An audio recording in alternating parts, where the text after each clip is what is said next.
আলীর বাবের এই 12 দিন ব্যাপী মাহফিল সারা বাংলাদেশে মশহুর প্রসিদ্ধতা লাভ করেছে। এটা নিয়ে চট্টগ্রামের দক্ষিণ চট্টগ্রাম জেলার মানুষ ভাবে সুন্দর একটি মাহফিল এই বড় হাতিয়ার হয়েছে। তারা আফসোস করে তাদের এলাকায় কেন হলো না। তোর মুহাব্বতর বিষ নাই, ঠিক কিনা? বিষ লাগিব না লাগিব? একটু জিকির করেন লা ইলাহা ইল্লাল্লাহ, লা ইলাহা ইল্লাল্লাহ, লা ইলাহা ইল্লাল্লাহু মুহাম্মাদুর রাসূলুল্লাহ। বলেন সাল্লাল্লাহু আলাইহি ওয়াসাল্লাম।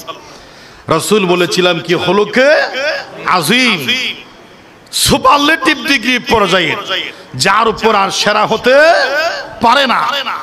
শুধু তাই নয়, অসংখ্য নবী রাসূল দুনিয়ায় এসেছেন, লক্ষাধিক নবী রাসূল দুনিয়ার মধ্যে। ওয়ালিকুল্লি কওমিন হাদ, প্রত্যেকটি সম্প্রদায়ের জন্য আল্লাহ এক একজন নবী বা রাসূল পাঠিয়েছেন। মেসেঞ্জার ছাড়া কোনো জাতি যায় নাই, এটা আল্লাহর কথা, এটা আল্লাহ পাকের দাবি। আল্লাহ পাক বলেন সূরা নাহলের 36 নম্বর আয়াতে, ওয়ালাকাদ বাআসনা ফি কুল্লি উম্মাতির রাসূলা আন ইবুদুল্লাহা ওয়াজতানিবুত তাগুত। ওয়ালাকাদ বাআসনা ফি কুল্লি উম্মাতির রাসূলা, প্রত্যেকটি জাতির সম্পদের জন্য আল্লাহ নবী কিংবা একজন রসুল, মেসেঞ্জার, বার্তা বাহক, বাশীরা ওয়া নাযীরা করে আল্লাহ পাক পাঠিয়ে দিয়েছেন। সুবহানাল্লাহ। তাহলে সকল নবী, কেউ বলেন 2,24,000, কোন বর্ণনা আসছে 3,36,000। সহজ একটা ভাষায় বলি, লক্ষাধিক নবী এসেছেন। এবার 2 লক্ষ হলেও লক্ষের উপর আছে না নাই? 3,36,000 হলেও লক্ষের উপর আছে না নাই? বেশি কি জন্য লাগে? 1 লক্ষ নবীও যদি হয়, লক্ষ নবী তো কোটি কোটি মানুষের চাইতে বেশি পাওয়ারফুল ছিলেন। সুবহানাল্লাহ। সকল নবীকে আল্লাহ পাক 3টি বিষয়ে সীমাবদ্ধতা দান করেছিলেন। প্রত্যেকটা নবীর সাথে 3টা বিষয় ছিল রিলেটেড, তো মুআল্লাক ছিল।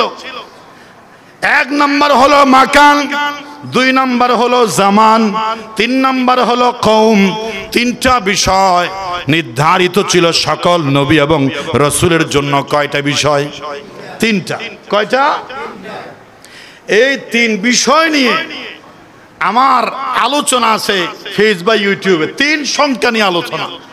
জীবনেও আপনারা এই বিষয়ে ওয়াজ শুনেছেন কিনা আমার জানা নাই। 3 সংখ্যা নিয়ে আলোচনা।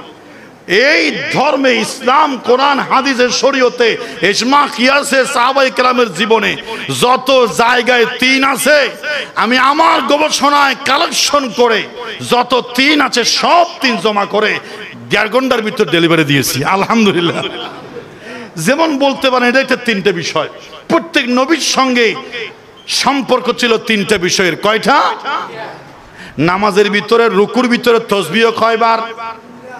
3 বার। সিজদার মধ্যে তাসবিহ কয়বার? 3 বার। এভাবে করে কারো বাড়িতে যাওয়ার পরে সালাম দিতে হয় 3 বার। 3 বার সালাম দেওয়ার পরে আপনার দরজা না খুললে ঢুকানো যাবে না, জায়েজ নাই।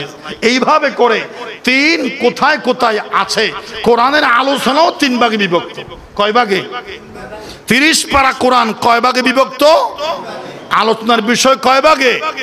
10 পারা তাওহীদ, আল্লাহর কথা, 10 পারা রিসালাত, রাসূলের কথা। আজকের বিষয় শানে রিসালাত।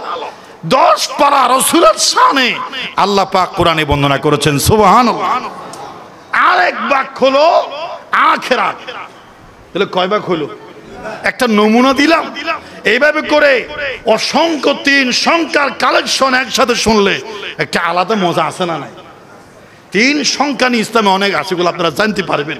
তো এখানেও সকল নবীর সাথে 3টা বিষয় সম্পর্ক ছিল।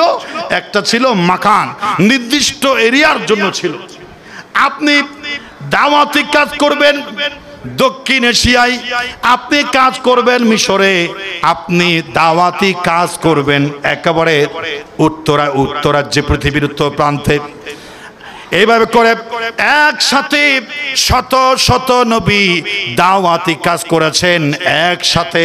জোরে বলেন সুবহানাল্লাহ। নির্দিষ্ট বর্ডার ছিল। বাংলাদেশেরও একটি বর্ডার আছে না নাই? নবীদের দাওয়াতের একটা কি ছিল? বর্ডার। আরেকটা বিষয় ছিল জামান। যেই নবী যতদিন বাঁচতেন সেই নবীর নবুয়তের মিশন সময়কাল ছিল ততদিন। সুবহানাল্লাহ। হযরত ঈসা রূহুল্লাহ বিদায় নিয়েছেন, ওনার নবুয়ত বিদায় নিয়েছে।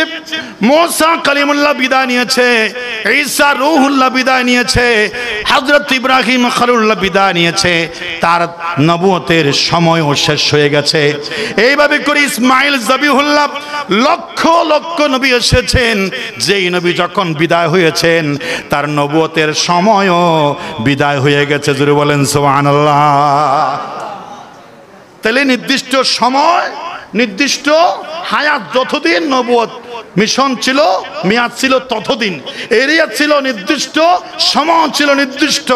শুধু সময় আর এরিয়া নয়, জাতীয় ছিল নির্দিষ্ট। সুবহানাল্লাহ বলে। ইয়া কওমি ইবুদুল্লাহা মা লাকুম মিন ইলাহিন গায়রু। হে আমার সম্প্রদায়, ইয়া বনি ইসরাঈল আযকুরু, আল্লাহ রাব্বুল আলামিন যত নবী এবং রাসূল পাঠিয়েছেন সকলের জন্য এই তিনটা বিষয় নির্ধারিত ছিল: সময়, মাকান এবং সম্প্রদায়। শুধুমাত্র সম্প্রদায়, সময়, যুগের সাথে একজন নবীর কোনো সম্পর্ক ছিল না।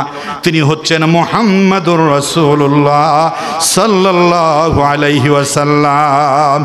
আল্লাহ রাব্বুল আলামিন হযরত নূহ আলাইহিস সালামকে বলেছেন, وَلَقَدْ أَرْسَلْنَا نُوحًا إِلَى قَوْمِهِ فَقَالَ يَا قَوْمِ اعْبُدُوا اللَّهَ مَا لَكُمْ مِنْ إِلَٰهٍ غَيْرُهُ أَفَلَا تَتَّقُونَ। হযরত সালেহ বলেছেন তার জাতির নাম ধরে,